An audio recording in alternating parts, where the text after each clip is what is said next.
Днес ще си говорим за една така доста интересна и модерна тема – крипто. Крипто в последно време се превърна малко и в buzzword, но сега ще разберем всъщност защо е толкова интересно. С мен е Николета Нешева, която е, накратко казано, данъчен експерт и нейната дисертация е свързана всъщност с криптовалутите. Можеш ли да разкажеш по-подробно точно с какво се занимаваш? Да, здравейте. Казвам се Николета Нешева. Аз съм по професия съм адвокат. Работя в сферата на данъците, данъчното право. И преди няколко години започнах да пиша дисертация на тема облагане на доходи от криптовалути. Стори ми се доста интересна тема заради неяснотата в материята. Тогава и на законодателно ниво, и на практическо ниво. И в общи линии така доста се задълбочих в сферата на данъците и криптото.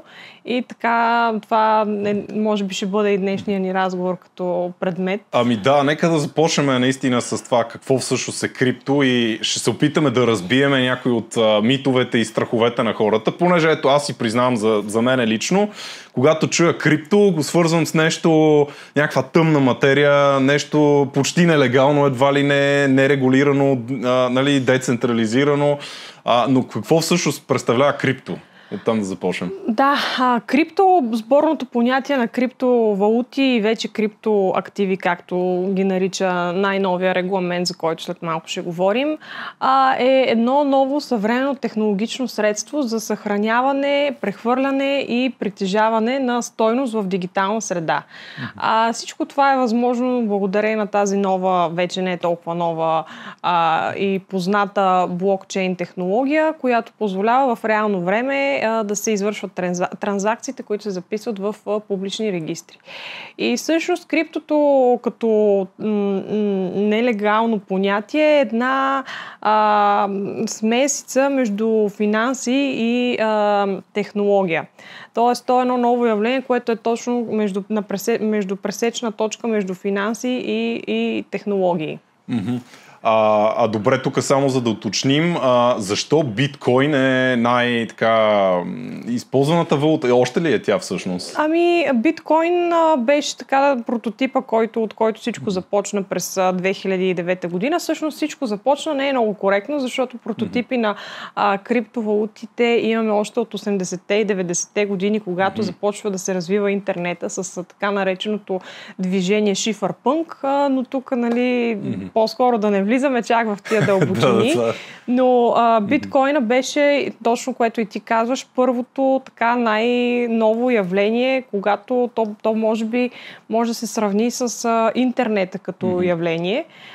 Беше толкова модерно, толкова желано средство за обмен и за инвестиции, защото във времето, в което то възникна, все още нямаше абсолютно никаква регулация. Беше, така да се каже, дивия запад, който пък към днешна дата в рамките на Европейския съюз особено вече все повече се променя тази тенденция. Имаме нов регламент, имаме вече няколко директиви, които уреждат въпроса, включително сме на прага на въвеждането на директивата за административно сътрудничество в 8-та и редакция, което след малко ще говорим как НАП ще вижда всички сделки, които се случват с криптовалути в реално време. Той беше супер модерен, защото хората си мислеха, че когато той е извън така наречената традиционна финансова среда, ще им донесе възможности за бърз финансов растеж и ще им даде нови възможности. Добре, то всъщност защо се свързва това, че така криптовалутата, биткоин и другите са едва ли не свръхпечеливши или нещо, понеже ли това се върти с интернет пространството, поне за хора като мен, които не са запознати, нали, всичко е свързано с това, че правят някакви много огромни скокове в цената. Да, те са доста високо волатилни финансови инструменти. Като под финансови инструменти нямам тук предвид тези класическите регулирани финансови инструменти, за които има много тежки така или иначе регламенти. Това, което ти ме питаш, може би е свързано и с факта, че наистина дълго време този част от финансовата система беше извън обхвата на всякакви регулации. На практика те бяха толкова желани, те и продължават да бъдат, но вече по други причини, но бяха толкова желани инструменти, защото можеха да се извършват в реално време и без участието на банки и финансови институции, което ги правеше изключително така желани за хора, които са склонни да рискуват. Не всички сме склонни да рискуваме. И това е и посланието на Европейския съюз, който през последните няколко години активно с своите органи създаде вече и правната рамка на криптопазара. Без да навлизаме в детайли, понеже нямаме чак това време, ще кажем, че вече търговията, инвестициите с криптовалути са... т.е. лицата, които извършват вече тези дейности, ще подлежат на много строги лицензии, ще бъдат на практика задължени да отговарят на определени юриспруденциални изисквания, като традиционните институции. Добре, мене ми е интересно каква е точно, как да го кажа, таргет аудиторията, какъв тип хора използват всъщност тези криптовалути. Примерно аз не мога да си представя, да кажем, официална институция да приема разплащане в крипто. Да кажем, т.е. какви са основните потребители на тази валута? И това е много хубав въпрос и вече все повече това се променя и все повече дружества ще могат и съвсем легално да използват криптоактиви за разплащания между тях и да ги приемат като средство, с което си разменят стойности. Дори в някакви модели, в които могат да се включват много често ме питат, можем ли да купим недвижим имот с крипто и така нататък. Сега въпрос... може ли? Знам за вече някакъв такъв тип, то не е купуване, защото криптовалутите не са пари, може би с това трябваше да започнем, че те не са пари в легалния смисъл, т.е. по смисъла на закона за БНБ, не са законно платежно средство, но както и директивата за прането на пари, която през 2018 приеха и сегашния регламент, в общи линии всички ни казват, че те са едно договорно разменно средство. Защо договорно? Защото ние като две страни по една сделка сме избрали между нас и да си разменим криптовалута вместо пари. На първият ти въпрос първо, това е много добър въпрос от гледна точка и на лицата, които започват по една или друга причина да инвестират в криптовалути или пък да извършват друг тип услуги с криптовалути. И тук се среща и много често проблема с това, че много пъти лицата нямат структура и представа какво точно искат да правят. Много често те започват, както примерно ти сега, казваш, аз не разбирам, айде ще си купя нещо, после се увличаш, започваш през много платформи да търгуваш, с много доставчици да работиш и изведнъж се оказва, че ти вече не си просто купил нещо и го продал и спечелил 100 лева, ами ти вече си развил едно предприятие, бизнес модел, който ще има съвсем различни последици, дори данъчни. Така че тук съвета е наистина, и който казвам и на моите клиенти, когато започват някаква дейност, въпреки че повечето от тях са доста грамотни и знаят какво правят, но трябва да го структурират по-ясно, защото има разлика дали ще го правиш като физическо лице, така еднократно, двукратно, или ще започнеш да го правиш по занятие и съответно за данъчната администрация ти ще станеш търговец и ще те облагат като такъв, ще облагат доходите ти като такъв. Добре, тези криптовалути само с или главно с инвестиционна цел ли ги купуват хората, или може и за други сценарии да се използват? Да, разбира се, инвестиционната цел, спекулативната цел е може би водеща. Или може би най-известната също. Да, но действително, особено с така и новите форми на криптоактиви, все повече лица ги купуват и ги използват и за някакви участия в проекти, които им осигуряват достъп до определени платформи, включително има случаи до круизни кораби. И ако държиш определен тип криптоактив, който ти дава, освен стойността, ти дава и нематериални права. Тоест достъп до определени услуги, достъп до определени права. Добре, кое е така най-често сгрешената концепция на хората за тези криптовалути? Най-грешната им представа за тях?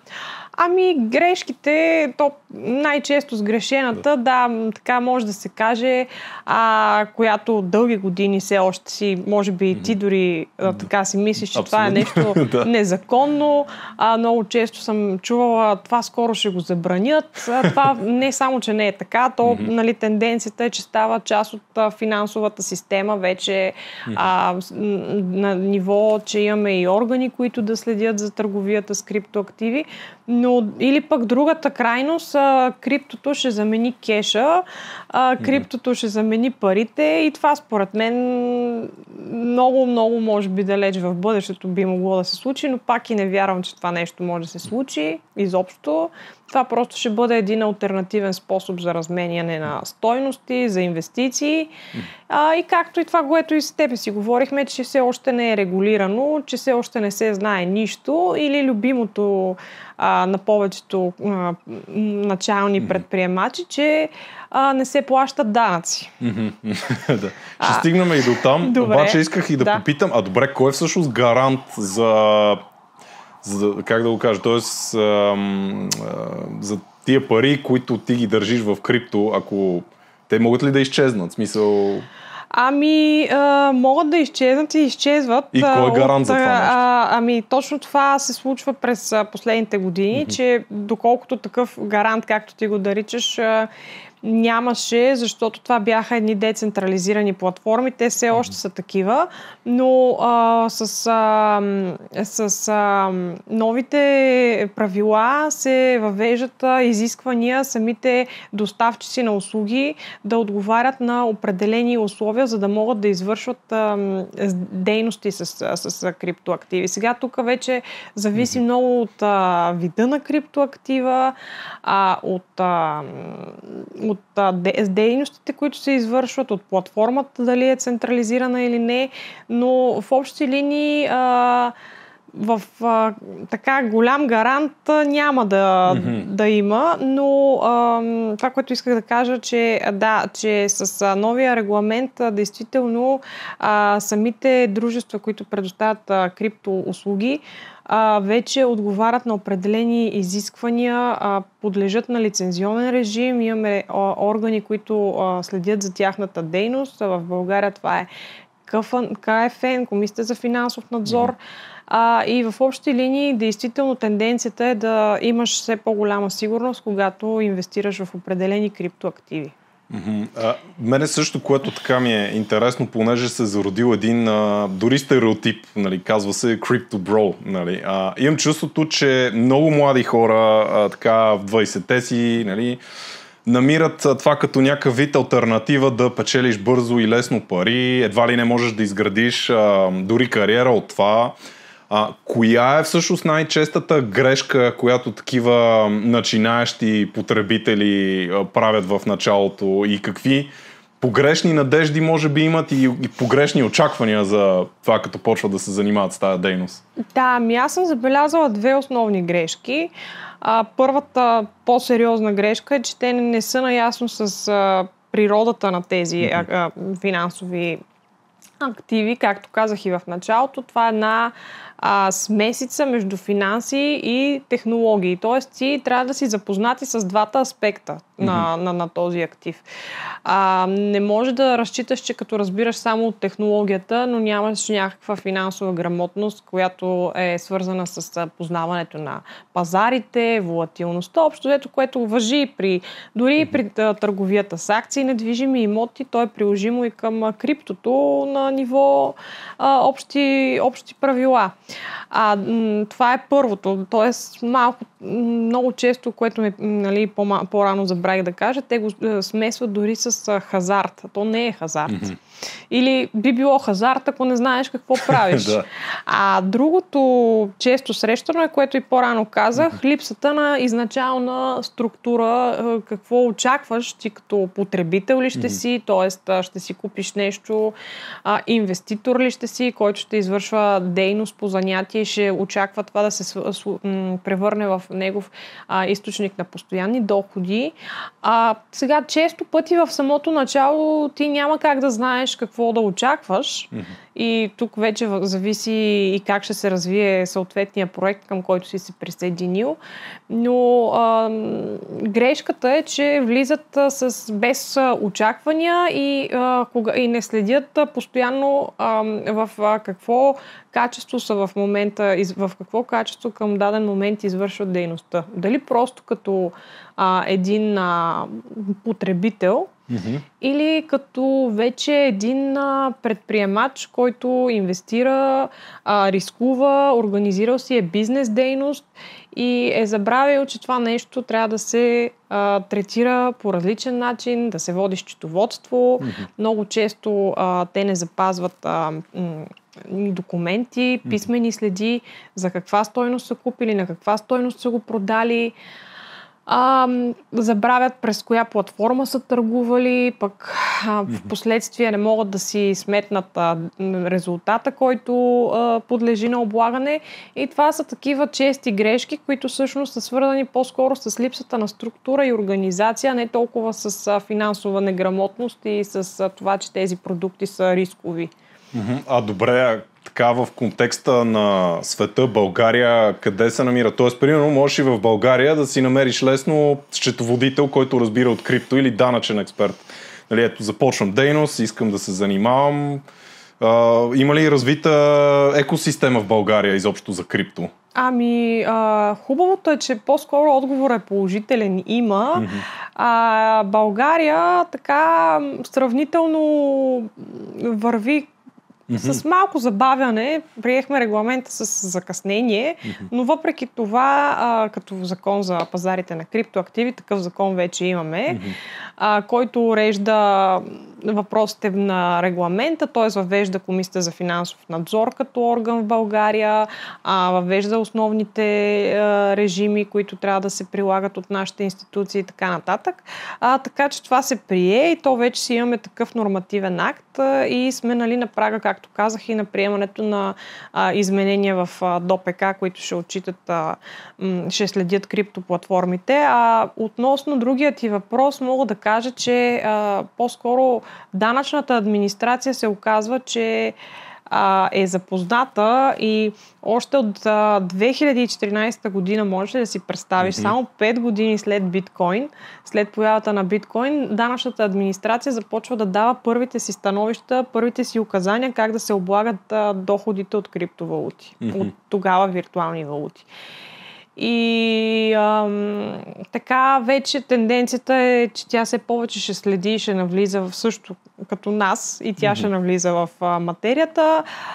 Да не говорим, че вече приехме и закона за данъците върху доходите на физическите лица, където в член 33 се добави официално и доходите от криптовалути, от криптоактиви като облагаеми доходи.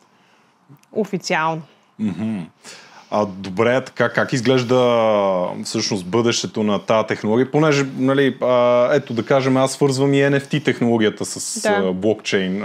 То мисля, че пак е в същата сфера горе-долу? Да, то е извън обхвата и на регламента за сега и там нещата са по-неясни на този етап. Мене това ми е интересно всъщност, понеже това е някаква постоянно развиваща се технология.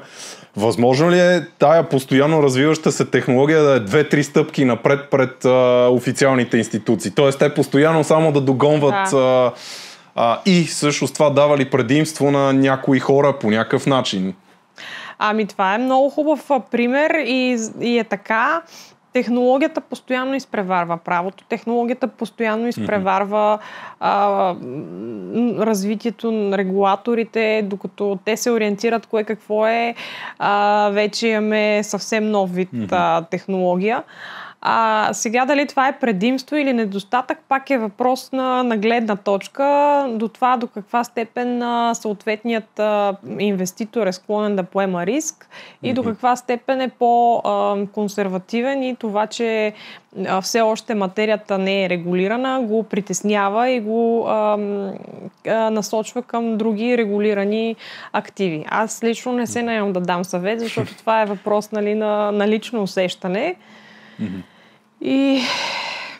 Добре, т.е. възможен ли е някакъв реален сценарий, в който някакви наистина умни хора, които разбират от това, което правят, и да избягват регулации реално по този начин? То така е станало. Реално Сатоши Накамото, когато създава биткоина, той на практика и в Бялата книга казва, че вече няма да се налага да участват доверените институции като банките. Но разбира се, никой не иска да стои извън този апетитен пазар и така за няколко години веднага се появиха регулациите. То за всяко нещо е така на практика. Възниква като нещо нерегулирано и след време набързо влиза в една строга регулация и нещата стават, така да се каже, ясни. Добре, сега е важно да подчертаем за хората, които може би са на някакво по-бейсик ниво, бих казал, на крипто. Как стои ситуацията с данъците накратко? Да, ситуацията с данъците, накратко, то просто пак няма как да е много кратко, но да кажем, което и в началото си говорихме, първото, най-важното нещо е дали ще извършваме дейността с криптоактиви като физически лица. И ако я извършваме като физически лица, да сме сигурни, че в някакъв момент няма при една проверка, при една ревизия да се установи, че ние вече не сме просто физически лица, ами сме си търговци и да ни кажат вместо 10% данък, дължиш 15% данък на едноличен търговец, то това е даже и най-малкият проблем, размера на данъка, въпреки че 5% са си 5%. Но там се появяват други проблеми, че ти си трябва да водиш счетоводство, че по съвсем различен начин ще се определи данъчният ти резултат и така нататък. Тоест, нали, много е важно ние през цялото време да следим какво правим и как го правим. После вече този мита, който, нали, дълго време битува, че НАП не знае, няма да ни хванат, това все по-малко вече е така и освен всичко с навлизането на новата директива, за която споменавам, самите лица, които предоставят криптоуслуги, ще бъдат задължени те да докладват на НАП за сделките, които лицата извършват. Тоест, защото, нали, физическото лице не може само да... Тоест, по-трудно е да контролираш физическото лице, тъй като те ще са и повече от няколкото дружества, които предоставят услуги. Ще карат дружествата, които предоставят услуги, да докладват за транзакциите, за извършените сделки. Добре, понеже все пак аз крипто го свързвам с така ползвателите на тази валута, са по-предприемчиви, по-инновативни хора, които се интересуват от технологии. Да кажем един use case. Аз ако съм предприемач, създал съм си свой стартъп, защо бих използвал крипто, а не, нали, евро или долар? Много интересен въпрос.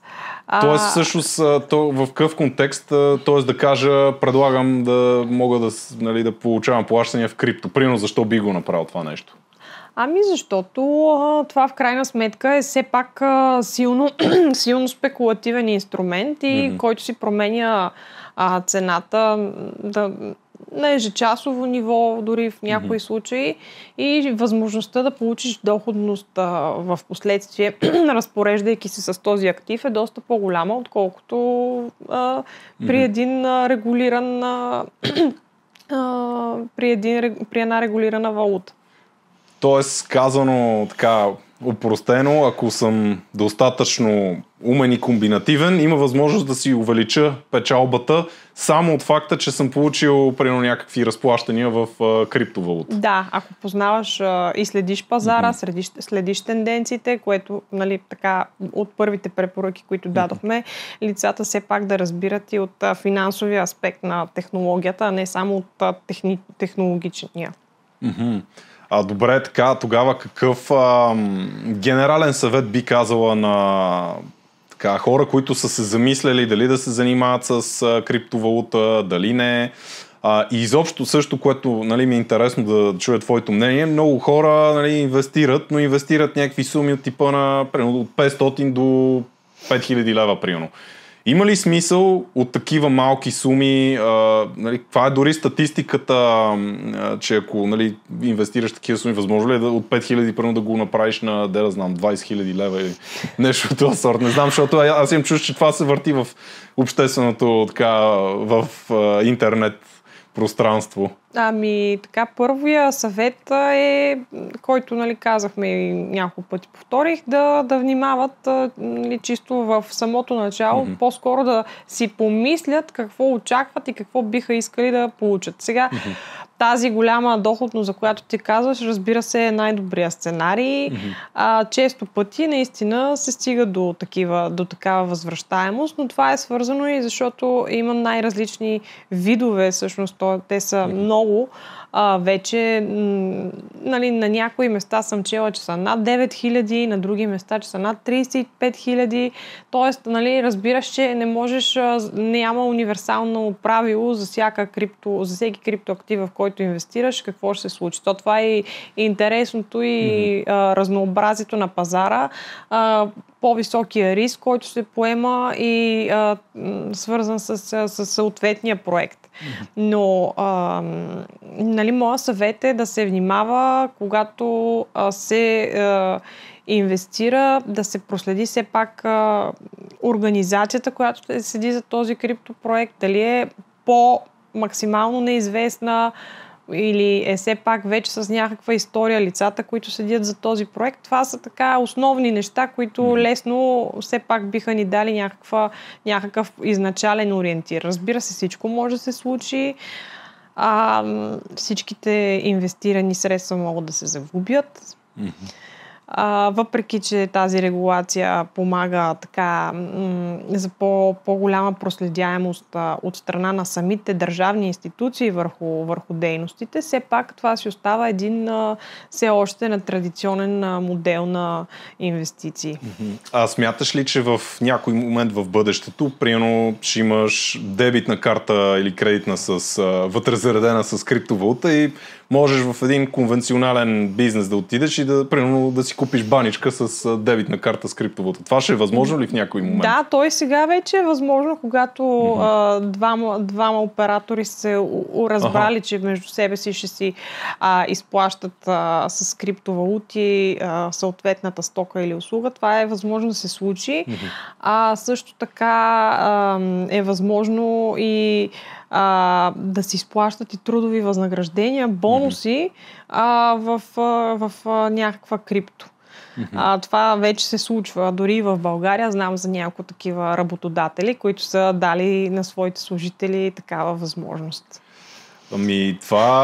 Цялото нещо, често казано, звучи яко, бих казал. Защото има някакво чувство на точно един някакъв прогресивен нов свят, защото нали, това е децентрализирана система и така нататък. Добре, това нещо изучава ли се вече, примерно в университетите, както нормалните финанси, да кажем? Не съм сигурна в университетите до каква степен се изучава. Все повече това се говори и не е мит. Така че според мен това е бъдещето. Добре, благодаря ти за ползотворния разговор. Определено аз влезнах в този епизод без да знам така много информация за криптото, но сега съм една идея малко по-малко скептичен. Така че много ти благодаря за участието. И аз ти благодаря.